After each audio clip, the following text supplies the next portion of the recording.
जय जय श्री राधे श्याम। बोलिए शंकर भगवान की जय। आपका स्वागत है हमारे चैनल मंगल ज्ञान दर्पण में। साथियों, रोजाना की तरह आज भी हम आपके लिए भगवान भोलेनाथ की एक कथा लेकर के आए हैं।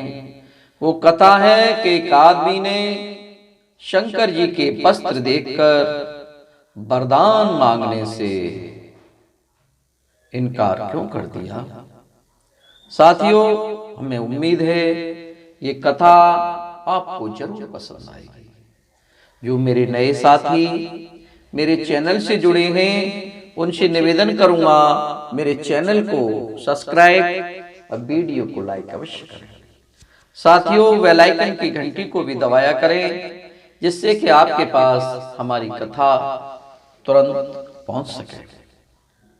आज हम आपको सुनाएंगे भगवान भोलेनाथ की कथा। एक बार साथियों, एक आदमी भगवान भोलेनाथ के पास पहुंचा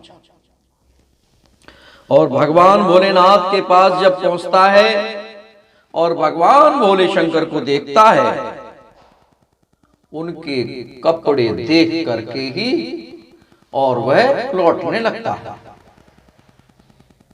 भगवान भोलेनाथ उसको आवाज देते हैं, अरे भाई रुक जाओ रुक जाओ रुक जाओ, क्या बात है क्या बात है, कैसे आए ये तो बताओ। अरे नहीं नहीं नहीं नहीं, मुझे कुछ नहीं चाहिए, मुझे कुछ नहीं चाहिए, मुझे कुछ नहीं चाहिए। वो आदमी वहां से जाने लगा। तब भगवान भोलेनाथ ने कहा, अपनी समस्या तो बताओ, आखिर समस्या तुम्हारी क्या है। क्योंकि वह भोलेनाथ को ऐसे ही समझ रहा था, इनके पास खुद पहनने के लिए कपड़े नहीं है, तो मैं कुछ मांगूंगा तो मुझे क्या देंगे। लेकिन भगवान भोलेनाथ के कहने से वह रुक गया और बोला, मैं तो भगवान शंकर के पास आया था, लोगों ने मुझे बताया था कि जो मांगते हैं वो देते हैं। भगवान भोलेनाथ बोले, बताओ तो क्या बात है। तो उस आदमी ने कहा, मेरे कोई संतान नहीं है, मेरे कोई पुत्र नहीं है।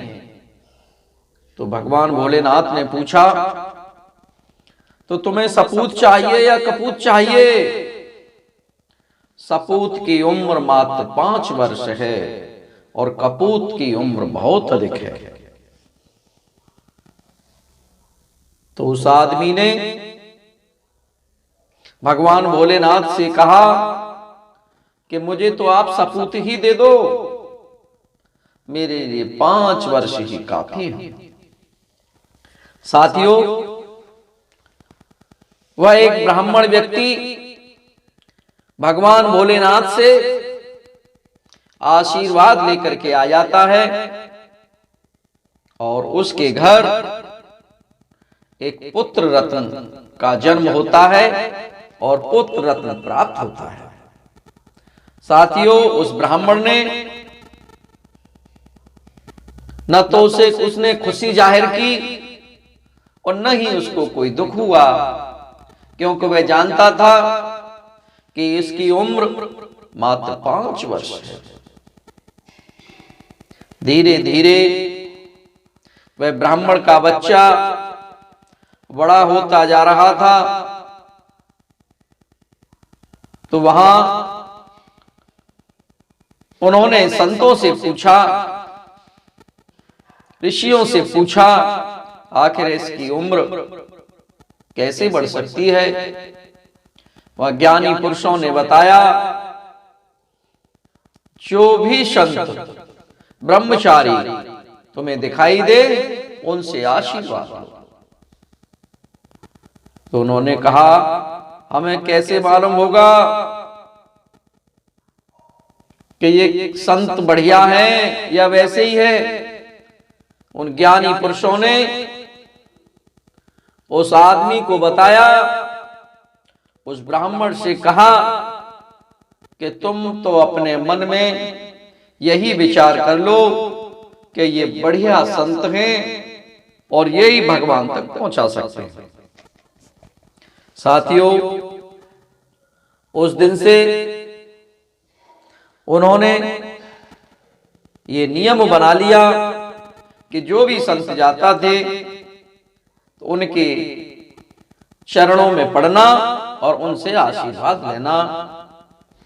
और वह काशी जी के ब्राह्मण पंडित जी अपने पुत्र को लेकर गंगा जी के किनारे पहुंच गए और गंगा जी के किनारे जाकर के उन्होंने अपनी एक कुटिया बना ली, एक झोपड़ी बना ली, उसी में रहने लगे।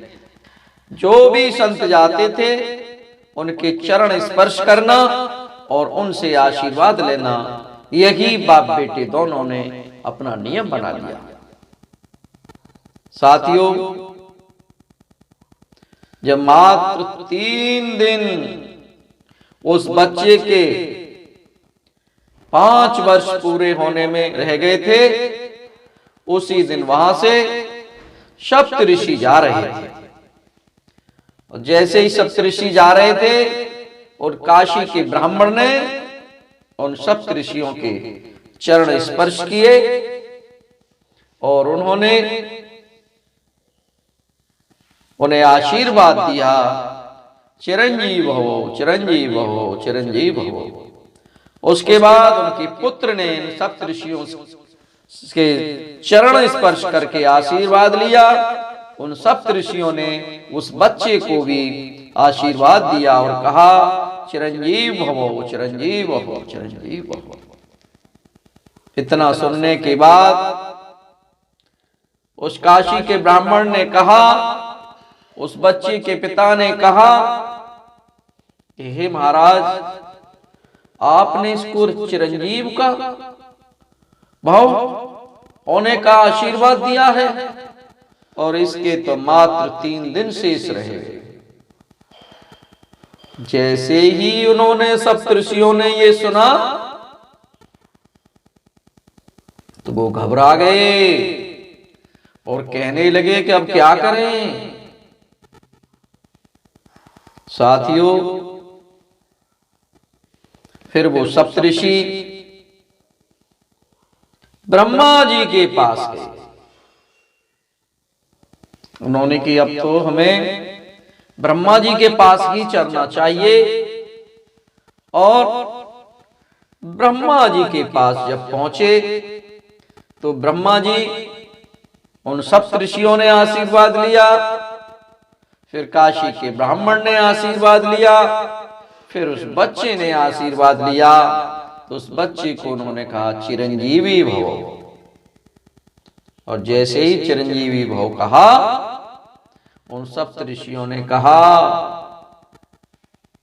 कि महाराज,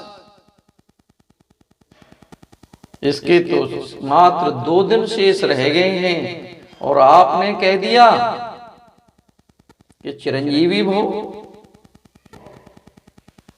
साथियों, ब्रह्मा जी बोले,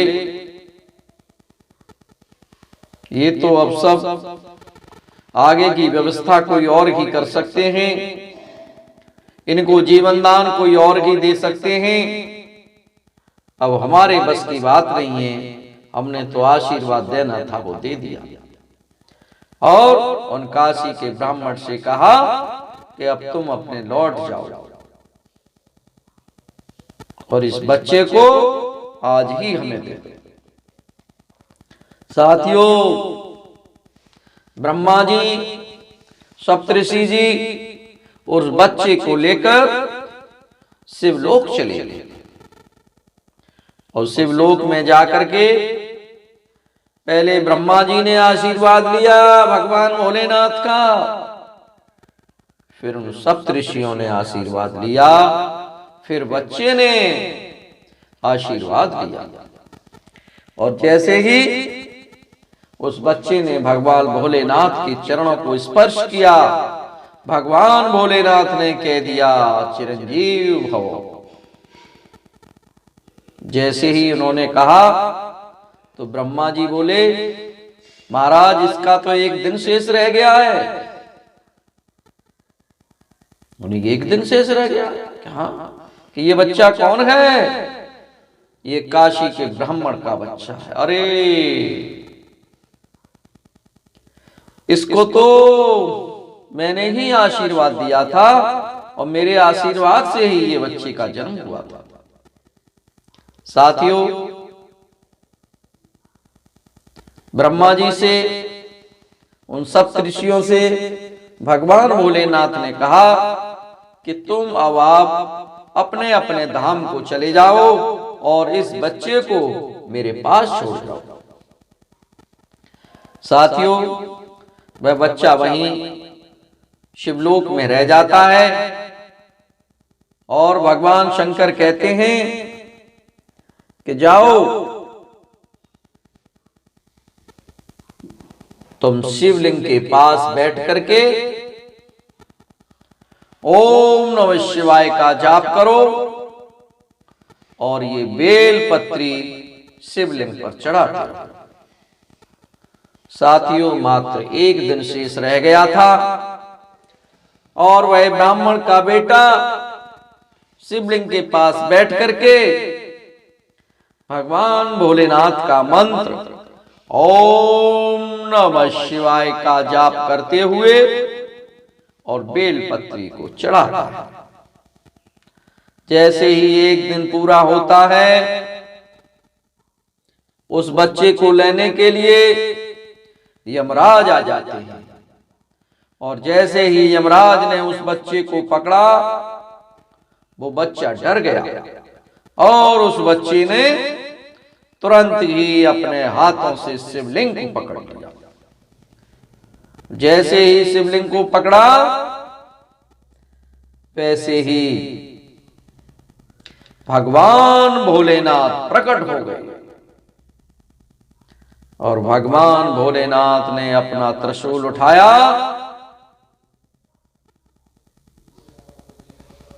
और उस बच्चे की प्राणों की रक्षा की, क्योंकि उस बच्चे का पूरा टाइम हो चुका था और उस बच्चे को ले जाने के लिए यम ले जा रहे थे। साथियों, जब भगवान शंकर को त्रिशूल उठाते हुए देखा तो यमराज घबरा गया और उसने कहा, प्रभु आप ये क्या कर रहे हैं? आपने ही तो ये सब बनाया है। तो उन्होंने कहा, ये नियम जब मैंने बनाया है तो नियम की टाइम और उम्र ये भी तो मैंने ही बनाई है। मैंने इसके 5 वर्ष का इसकी उम्र दी थी। वो 5 वर्ष मेरे दूसरे विधान के साथ पूरी होती है। और यमराज उस बच्चे को छोड़कर चले गए और उस बच्चे को उम्र भगवान भोलेनाथ ने फिर दे दी और वह बच्चा बड़ा होकर ऋषि मार्कंडेय बने, जो कि अजर अमर है, उनका कभी नाश ही नहीं हुआ, वो उनकी कभी मृत्यु ही नहीं हुई। साथियों, ये कथा आप लोगों ने भगवान भोलेनाथ की सुनी। एक बच्चे को जन्म का आशीर्वाद देकर 5 वर्ष की आयु, फिर उसके बाद हमेशा हमेशा के लिए अजर और अमर कर दिया और ऋषि मार्कंडेय जी के नाम से प्रसिद्ध हुए। ये कथा अगर आपको पसंद आई हो तो मेरे चैनल को सब्सक्राइब और वीडियो को लाइक अवश्य करें। साथियों, फिर हम मिलेंगे इसी तरह एक नई कथा के साथ। तब तक आप सब लोगों को बहुत बहुत धन्यवाद। बोलिए शंकर भगवान की जय।